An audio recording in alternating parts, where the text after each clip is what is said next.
Hi friends, welcome to NS creation 7 Kannada YouTube channel. Friends ನಾನು Sagar Gowda. Friends, ನಾ ಈ ಒಂದು ವಿಡಿಯೋದಲ್ಲಿ ನಿಮಗೆ ಏನು ತಿಳಿಸ್ಕೊಡ್ತೀನಿ ಅಂದರೆ, ಈ ರೀತಿ ಒಂದು ಟ್ರೆಂಡಿಂಗ್ ಆಟಿಟ್ಯೂಡ್ ವಾಟ್ಸಪ್ ಸ್ಟೇಟಸ್ನ ನೀವು ಕೂಡ ಕ್ರಿಯೇಟ್ ಮಾಡೋದಿಗೆ ನಿಮ್ಮ ಒಂದು ಫೋಟೋನ ಆ್ಯಡ್ ಮಾಡಿಬಿಟ್ಟು ಈ ರೀತಿ ಓವರ್ಲೇ ಎಫೆಕ್ಟ್ನ ನೀವು ಯೂಸ್ ಮಾಡಿಕೊಂಡು ಈ ರೀತಿ ಒಂದು ಟ್ರೆಂಡಿಂಗ್ ವಿಡಿಯೋನ ನೀವು ಕೂಡ ಕ್ರಿಯೇಟ್ ಮಾಡೋದಿಗೆ ಅನ್ನೊಂದು ಟ್ರಿಕ್ನ ನಾನು ಈ ಒಂದು ವಿಡಿಯೋದಲ್ಲಿ ನಿಮಗೆ ತಿಳಿಸ್ಕೊಡ್ತೀನಿ. ಫ್ರೆಂಡ್ಸ್, ಅದಕ್ಕೂ ಮುಂಚೆ ನೀವು ಇನ್ನೂ ನಮ್ಮ ಚಾನಲ್ಗೆ ಸಬ್ಸ್ಕ್ರೈಬ್ ಆಗಿಲ್ಲ ಅಂದರೆ ಕೂಡಲೇ ಸಬ್ಸ್ಕ್ರೈಬ್ ಆಗಿ ಮತ್ತು ಪಕ್ಕದಲ್ಲಿರೋ ಬೆಲ್ ಬಟನನ್ನು ಪ್ರೆಸ್ ಮಾಡಿ. ಫ್ರೆಂಡ್ಸ್, ನಾನು ಯಾವುದೇ ಒಂದು ಹೊಸ ವಿಡಿಯೋ ಅಪ್ಲೋಡ್ ಮಾಡಿದ್ರು ನಿಮಗೆ ನೋಟಿಫಿಕೇಶನ್ ಆಗಿ ಬರುತ್ತೆ. ಫ್ರೆಂಡ್ಸ್ ನಾನು ಯೂಸ್ ಮಾಡ್ತಾರೆ ಕೈನ್ಮಾಸ್ಟರ್ ಬೇಕು ಅಂದರೆ ನಿಮ್ಗೆ ಡಿಸ್ಕ್ರಿಪ್ಷನಲ್ಲಿ ಲಿಂಕ್ ಇರುತ್ತೆ, ಅಲ್ಲಿ ನೀವು ಡೌನ್ಲೋಡ್ ಮಾಡ್ಕೊಬೋದು. ನೀವು ನೋಡ್ತಾ ಇರೋದು ಬ್ಯಾಕ್ಗ್ರೌಂಡಲ್ಲಿ ನನ್ನೊಂದು ಪಿಕ್ಚರ್ ಮತ್ತು ಲೋಗೋ ಎಲ್ಲ ಕಾಣಿಸ್ತಿದೆ. ಈ ರೀತಿ ಮಾಡ್ಕೊಳ್ಳೋದಿಗೆ ಅಂತಲೂ ಕೂಡ ಒಂದು ವಿಡಿಯೋ ಮಾಡಿದ್ದೀನಿ. ಈ ರೀತಿ ನೀವೇನಾದರೂ ಮಾಡ್ಕೊಬೇಕು ಅಂತಂದರೆ ನೀವು ಆ ಒಂದು ವಿಡಿಯೋನ ನೀವು ನೋಡ್ಬೋದು. ಮತ್ತು ಇಲ್ಲಿ ಪ್ಲಸ್ ಮಾರ್ಕ್ ಮೇಲೆ ಕ್ಲಿಕ್ ಮಾಡ್ಕೊಬೇಕಾಗುತ್ತೆ. 16:9 ರೇಷಿಯೋನ ನೀವು ಸೆಲೆಕ್ಟ್ ಮಾಡ್ಕೊಬೇಕಾಗುತ್ತೆ. ನಂತರ ಇವಾಗ ನೋಡೋಕ್ಕಾಗುತ್ತೆ ಅಂದರೆ ಮೀಡಿಯಾ ಮೇಲೆ ಕ್ಲಿಕ್ ಮಾಡ್ಕೊಬೇಕಾಗುತ್ತೆ. ಒಂದು ಬ್ಲಾಕ್ ಕಡೆದು ಒಂದು ಬ್ಯಾಕ್ಗ್ರೌಂಡ್ ನೀವು ಸೆಲೆಕ್ಟ್ ಮಾಡ್ಕೊಬೇಕಾಗುತ್ತೆ. 30 ಸೆಕೆಂಡ್ವರೆಗೂ ಇರುತ್ತೆ ಒಂದು ಬ್ಯಾಕ್ಗ್ರೌಂಡ್ ವೀಡಿಯೋ, ಓವರ್ಲೇ ವೀಡಿಯೋ. ನೀವು ಜಸ್ಟ್ ಡೆಮೋ ತೋರಿಸೋದಕ್ಕೋಸ್ಕರ ಒಂದು 10 ಸೆಕೆಂಡ್ ಏನು ಮಾಡ್ತಿದ್ದೆ ಅಂದರೆ ಬ್ಯಾಕ್ಗ್ರೌಂಡನ್ನು ಏನು ಮಾಡ್ತಿದ್ದೆ ಅಂದರೆ ಡ್ರ್ಯಾಗ್ ಮಾಡ್ಕೊತಾ ಇದ್ದೀನಿ. ಒಂದು 10 ಸೆಕೆಂಡ್ ಡ್ರ್ಯಾಗ್ ಮಾಡಿಬಿಟ್ಟು ಆಮೇಲೆ ರೈಟ್ ಸೈಡ್ ಟ್ರಿಮ್ ಮಾಡ್ಕೊತಾ ಇದ್ದೀನಿ. 15 ಸೆಕೆಂಡ್ವರೆಗೂ ಡ್ರ್ಯಾಗ್ ಮಾಡಿದ್ದೀನಿ. ಅದಕ್ಕೋಸ್ಕರ ರೈಟ್ ಸೈಡ್ ಇವಾಗ ಟ್ರಿಮ್ ಮಾಡ್ಕೊತಾ ಇದ್ದೀನಿ. ನಂತರ ನೀವು ಕಂಪ್ಲೀಟ್ಲಿ ಬ್ಯಾಕಿಗೆ ಬರಬೇಕಾಗುತ್ತೆ. ಯಾಕೆಂದರೆ ನಿಮ್ಮ ಒಂದು ಫೋಟೋನ ನೀವು PNGಗೆ ಕನ್ವರ್ಟ್ ಮಾಡಿರಬೇಕಾಗುತ್ತೆ. ಅದಕ್ಕೋಸ್ಕರ ನೀವು ಗೂಗಲ್ ಕ್ರೋಮನ್ನು ಓಪನ್ ಮಾಡಬೇಕಾಗುತ್ತೆ. remove.bg ಅಂತ ನೀವು ಸರ್ಚ್ ಮಾಡಬೇಕಾಗುತ್ತೆ. ಗೂಗಲ್ನಲ್ಲಿ remove.bg ಅಂತ ಸರ್ಚ್ ಮಾಡಿದ ನಂತರ ನಿಮಗೆ ಅಪ್ಲೋಡ್ ಅನ್ನೋ ಒಂದು ಆಪ್ಷನ್ ನಿಮಗೆ ಸಿಗುತ್ತೆ, ಅಪ್ಲೋಡ್ ಇಮೇಜ್ ಅಂತ. ಅದ್ರ ಮೇಲೆ ನೀವು ಕ್ಲಿಕ್ ಮಾಡ್ಕೊಬೇಕಾಗುತ್ತೆ. ಈ ನಿಮ್ಮ ಯಾವ ಒಂದು ಫೋಟೋ ಬ್ಯಾಕ್ಗ್ರೌಂಡ್ ನೀವು ಎರೇಸ್ ಮಾಡಬೇಕು ಅಂದ್ಕೊಂಡಿರ್ತೀರೋ ಆ ಒಂದು ಫೋಟೋನ ನೀವು ಸೆಲೆಕ್ಟ್ ಮಾಡ್ಕೊಬೇಕಾಗುತ್ತೆ. ಇವಾಗ ನೀವು ನೋಡ್ತಿರೋ ಒಂದು ಫೋಟೋನ ಸೆಲೆಕ್ಟ್ ಮಾಡ್ಕೊತಾ ಇದ್ದೀನಿ.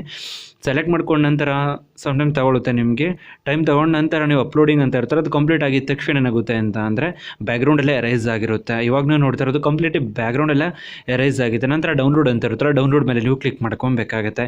HD ಬೇಕು ಅಂದರೆ ಲಾಗಿನ್ ಆಗಬೇಕಾಗುತ್ತೆ. ನೀವು HD ಕ್ವಾಲಿಟಿಲಿ ಬೇಕು ಅಂತ ಅಂದರೆ ಡೌನ್ಲೋಡ್ ಆಗೇನು ಅಂತ ಹೇಳ್ತಿದ್ದೆ. ಯಾಕೆಂದರೆ ನಾನು ಮತ್ತೆ ಡೌನ್ಲೋಡ್ ಮಾಡ್ತಾ ಇದ್ದೀನಿ, ಅದಕ್ಕೋಸ್ಕರ ಫಸ್ಟ್ ಒಂದು ಸಾರಿ ಡೌನ್ಲೋಡ್ ಮಾಡಿದ್ದೀನಿ. ಮತ್ತು ಇವಾಗ ಓಪನ್ ಮೇಲೆ ಕ್ಲಿಕ್ ಮಾಡ್ತಾ ಇದ್ದೀನಿ. ಇವಾಗ ನೀವು ನೋಡ್ತಾರೆ ಬ್ಲಾಕ್ ಕಲರಲ್ಲಿದೆ, ಬ್ಯಾಕ್ಗ್ರೌಂಡ್ ಎಲ್ಲ ಎರೇಸ್ ಆಗಿದೆ. ನಂತರ ಕೈನ್ಮಾಸ್ಟರ್ ಅಪ್ಲಿಕೇಶನ್ ನೀವು ಓಪನ್ ಮಾಡ್ಕೊಬೇಕಾಗುತ್ತೆ. ನಂತರ ಲೇಯರ್ ಮೇಲೆ ಕ್ಲಿಕ್ ಮಾಡ್ಕೊಬೇಕಾಗುತ್ತೆ, ಮೀಡಿಯಾ ಮೇಲೆ ಕ್ಲಿಕ್ ಮಾಡ್ಕೊಬೇಕಾಗುತ್ತೆ. ನಂತರ ಒಂದು ಓವರ್ಲೇ ಎಫೆಕ್ಟ್ನ ನೀವು ನಿಮಗೆ ಡಿಸ್ಕ್ರಿಪ್ಷನಲ್ಲಿ ಕೊಡ್ತಾರೆ, ಮೀಡಿಯಾ ಫೈರ್ ಲಿಂಕ್ ಮುಖಾಂತರ ಅಲ್ಲಿ ನೀವು ಏನು ಮಾಡೋದು ಅಂದರೆ ಒಂದು ವಿಡಿಯೋನ ನೀವು ಡೌನ್ಲೋಡ್ ಮಾಡ್ಕೊಬೇಕಾಗುತ್ತೆ. ಇವಾಗ ನೀವು ನೋಡ್ತಾ ಇರೋದು ಈ ಒಂದು ವಿಡಿಯೋನ ನಾನು ಇವಾಗ ಇಂಪೋರ್ಟ್ ಮಾಡ್ಕೊಂಡಿದ್ದೀನಿ. ನಂತರ ಇವಾಗ ನೀವು ನೋಡ್ತಾ ಇರೋದು ಸ್ಪ್ಲಿಟ್ ಸ್ಕ್ರೀನ್ ಎನೇಬಲ್ ಮಾಡ್ಕೊಂಡಿದ್ದೀನಿ. ನಂತರ ಫುಲ್ ಸ್ಕ್ರೀನ್ ಆಗಿ ಕನ್ವರ್ಟ್ ಆಗುತ್ತೆ. 30 ಸೆಕೆಂಡ್ ಮೇಲೆ ಇರುತ್ತೆ ಈ ಒಂದು ವಿಡಿಯೋ. ನೀವು ವಾಟ್ಸಪ್ ಸ್ಟೇಟಸ್ಗೋಸ್ಕರ ನೀವು ಯೂಸ್ ಮಾಡ್ಕೊಬೋದು. ಜಸ್ಟ್ ಡೆಮೋಗೋಸ್ಕರ ನಾನು 10 ಸೆಕೆಂಡ್ ತೋರಿಸ್ತಾ ಇದ್ದೀನಿ. ಮತ್ತು ಲೇಯರ್ ಮೇಲೆ ಕ್ಲಿಕ್ ಮಾಡ್ಕೊಬೇಕಾಗುತ್ತೆ, ಮೀಡಿಯಾ ಮೇಲೆ ಕ್ಲಿಕ್ ಮಾಡ್ಕೊಬೇಕಾಗುತ್ತೆ. ಡೌನ್ಲೋಡ್ ಒಂದು ಫೋಲ್ಡರಲ್ಲಿ ನಾವು ಇವಾಗ ಎರೇಸ್ ಮಾಡಿರ್ತೀವಲ್ವಾ ಬ್ಯಾಕ್ಗ್ರೌಂಡ್ ಎಲ್ಲ, ಒಂದು ಪಿಕ್ಚರ್ನ ನೀವು ಸೆಲೆಕ್ಟ್ ಮಾಡ್ಕೊಬೇಕಾಗುತ್ತೆ. ನಿಮ್ಮ ಒಂದು ಪಿಕ್ಚರ್ನ ನೀವು ಆ್ಯಡ್ ಮಾಡ್ಕೊಬೇಕಾಗುತ್ತೆ. ಸ್ಟಾರ್ಟಿಂಗೇ ತೊಗೊಂಬರ್ಬೇಕಾಗುತ್ತೆ. ಇವಾಗ ನೀವು ನೋಡ್ತಾ ಇರೋದು ಇಲ್ಲಿ ಎಫೆಕ್ಟ್ ಬರ್ತಿದೆ ಅಲ್ವಾ, ಆ್ಯನಿಮೇಷನ್ ಎಫೆಕ್ಟು. ಆ ಎಫೆಕ್ಟ್ ಎರಡು ಸೆಂಟ್ರಲ್ಲಿ ಈ ಒಂದು ಫೋಟೋನ ಅಡ್ಜಸ್ಟ್ಮೆಂಟ್ ಮಾಡ್ಕೊಬೇಕಾಗುತ್ತೆ. ಸ್ವಲ್ಪ ಬ್ಯಾಕಿಗೆ ಬರಬೇಕಾಗುತ್ತೆ, ಸ್ವಲ್ಪ ಅಡ್ಜಸ್ಟ್ಮೆಂಟ್ ಮಾಡ್ಕೊಬೇಕಾಗುತ್ತೆ. ನೆಕ್ನ ಏನು ಮಾಡಬೇಕಾಗುತ್ತೆ, ಅದ್ರ ಸೆಂಟ್ರಿಗೆ ನೀವು ತೊಗೊಬೇಕಾಗುತ್ತೆ. ಇವಾಗ ನೀವು ನೋಡ್ತಾರೆ ಸೆಂಟ್ರಲ್ ಲೈನ್ ಬರುತ್ತಲ್ಲ, ಅದಕ್ಕೆ ಅಡ್ಜಸ್ಟ್ ಮಾಡಿಕೊಂಡು ಅಲ್ಲಿಗೆ ನೀವು ಆ್ಯಡ್ ಮಾಡ್ಕೊಬೇಕಾಗುತ್ತೆ. ಆ್ಯಡ್ ಮಾಡಿದ ನಂತರ ಟಿಕ್ ಮಾರ್ಕ್ ಮೇಲೆ ನೀವು ಕ್ಲಿಕ್ ಮಾಡ್ಕೊಬೇಕಾಗುತ್ತೆ. ಯಾಕೆಂದರೆ ಫೇಸ್ ಕ್ಲಿಯರ್ ಕಾಣಿಸ್ಬೇಕಲ್ಲ, ಅದಕ್ಕೋಸ್ಕರ ಬ್ಲೆಂಡಿಂಗಲ್ಲಿ ನೀವು ಓವರ್ಲೇನ ನೀವು ಅಪ್ಲೈ ಮಾಡ್ಕೊಬೇಕಾಗುತ್ತೆ. ನಂತರ ಟಿಕ್ ಮಾರ್ಕ್ ಮೇಲೆ ನೀವು ಕ್ಲಿಕ್ ಮಾಡ್ಕೊಬೇಕಾಗುತ್ತೆ. ನಂತರ ಇವಾಗ ನೀವು ನೋಡ್ತಾ ಇರ್ಬೋದು ತುಂಬಾ ಬ್ಯೂಟಿಫುಲ್ಲಾಗಿ ಬರ್ತಾ ಇರುತ್ತೆ. ನಂತರ ಇವಾಗ ನೀವು ಏನು ಮಾಡೋಕ್ಕಾಗುತ್ತೆ ಅಂದರೆ ಲೇಯರ್ ಮೇಲೆ ಕ್ಲಿಕ್ ಮಾಡ್ಕೊಬೇಕಾಗುತ್ತೆ, ಟೆಕ್ಸ್ಟ್ ಮೇಲೆ ಕ್ಲಿಕ್ ಮಾಡ್ಕೊಬೇಕಾಗುತ್ತೆ.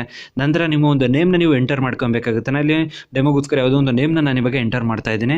ಓಕೆ ಮೇಲೆ ನಾನು ಕ್ಲಿಕ್ ಮಾಡ್ತಾ ಇದ್ದೀನಿ. ಫಾಂಟ್ ಮೇಲೆ ಕ್ಲಿಕ್ ಮಾಡ್ಕೊಬೇಕಾಗುತ್ತೆ. ಡಿಸ್ಪ್ಲೇ ಫಾಂಟ್ನ ನಿಮ್ಗೆ ಯಾವ ಸ್ಟೈಲಿಶ್ ಫಾಂಟ್ ಬೇಕಂದ್ರೆ ಸ್ಟೈಲಿಶ್ ಫಾಂಟ್ನು ಬೋಲ್ಡ್ ಫಾಂಟ್ನ ನೀವು ಆ್ಯಡ್ ಮಾಡ್ಕೊಬೇಕಾಗುತ್ತೆ. ನಂತರ ವೈಟ್ ಕಲರ್ ಇರಬೇಕಾಗುತ್ತೆ. ನಂತರ ಇಲ್ಲಿ ಸೆಂಟ್ರಲ್ ಲೈನ್ಗೆ ಅಡ್ಜಸ್ಟ್ ಮಾಡಿಕೊಂಡು ರೈಟ್ ಸೈಡ್ಗೆ ತೊಗೊಂಬರ್ಬೇಕಾಗುತ್ತೆ. ರೈಟ್ ಸೈಡ್ಗೆ ತೊಗೊಂಬಂದ ನಂತರ ಇದನ್ನು ಫೈನಲ್ವರೆಗೂ ಡ್ರ್ಯಾಗ್ ಮಾಡಬೇಕಾಗುತ್ತೆ, ಸ್ಟಾರ್ಟಿಂಗಿಂದ ಎಂಡಿಂಗ್ವರೆಗೂ. ನಂತರ ಇಲ್ಲಿ ಸ್ಕ್ರಾಲ್ ಮಾಡ್ಕೊಬೇಕಾಗುತ್ತೆ. ಇಲ್ಲಿ ಬ್ಲೆಂಡಿಂಗಲ್ಲಿ ನೀವು ನೋಡ್ತಾ ಇರ್ಬೋದು, ಬ್ಲೆಂಡಿಂಗ್ ಮೇಲೆ ಕ್ಲಿಕ್ ಮಾಡಿ ಓವರ್ಲೇನ ನೀವು ಅಪ್ಲೈ ಮಾಡ್ಕೊಬೇಕಾಗುತ್ತೆ. ನಂತರ ನೀವು ಟಿಕ್ ಮಾರ್ಕ್ ಮೇಲೆ ಕ್ಲಿಕ್ ಮಾಡ್ಕೊಬೇಕಾಗುತ್ತೆ. ನಂತರ ವಿಡಿಯೋನ ನೀವು ಪ್ಲೇ ಮಾಡ್ಕೊಬೇಕಾಗುತ್ತೆ. ಇವಾಗ ನೀವು ನೋಡ್ತಾ ಇರ್ಬೋದು ತುಂಬಾ ಬ್ಯೂಟಿಫುಲ್ಲಾಗಿ ಬರ್ತಾ ಇದೆ. ಇದೇ ರೀತಿ ನಿಮ್ಮ ಒಂದು ಫೋಟೋನ ಆ್ಯಡ್ ಮಾಡಿಬಿಟ್ಟು ಈ ರೀತಿ ಓವರ್ಲೇ ಎಫೆಕ್ಟ್ನ ನೀವು ಯೂಸ್ ಮಾಡ್ಕೊಂಡು ಈ ರೀತಿ ಒಂದು ಬ್ಯೂಟಿಫುಲ್ ಆಟಿಟ್ಯೂಡ್ ವಾಟ್ಸಪ್ ಸ್ಟೇಟಸ್ನ ನೀವು ಕೂಡ ಕ್ರಿಯೇಟ್ ಮಾಡ್ಬೋದು. ಫ್ರೆಂಡ್ಸ್ ನಾನಿವಾಗ ನಿಮಗೆ ತಿಳಿಸ್ಕೊಡಿ ಸಿಂಪಲ್ ಎಡಿಟಿಂಗ್ ಟ್ರಿಕ್. ಏನಾದರೂ ನಿಮ್ಗೆ ಇಷ್ಟ ಆಯಿತು ಅಂದರೆ ಪ್ಲೀಸ್ ಲೈಕ್ ಮಾಡಿ, ಶೇರ್ ಮಾಡಿ ಮತ್ತು ಸಬ್ಸ್ಕ್ರೈಬ್ ಆಗೋದನ್ನು ಮರಿಬೇಡಿ friends. Thank you for watching friends.